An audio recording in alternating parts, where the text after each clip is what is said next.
দেখুন, কোনো বিবাহিত মহিলা সময়ের আগে যদি বিধবা হয় তার কতগুলো খারাপ আচরণ থাকে, সেই কারণে তারা এই সমস্যায় পড়ে।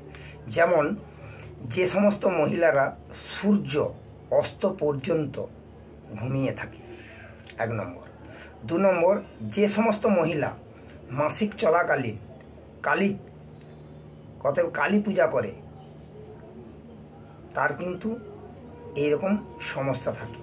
এবং যে মহিলা রাগে খেতে খেতে খাওয়ার থালা ছুঁড়ে ফেলে দেয়, 3 নম্বর। 4 নম্বর, যে মহিলা অপচয়ে বেশি ক্ষতি করে,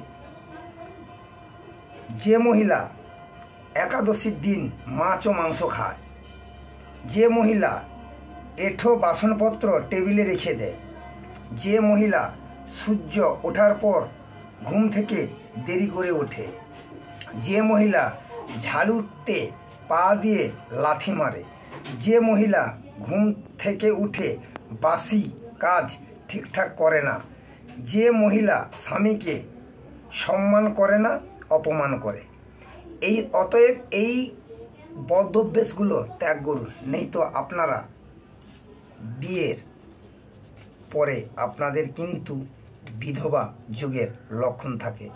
তো সেই কারণে বলবো, কোনো বিবাহিত মহিলারা ভুলেও আপনারা কিন্তু এই কাজগুলো করবেন না। আজ ছিল এটুকু। নমস্কার, ভালো থাকবেন।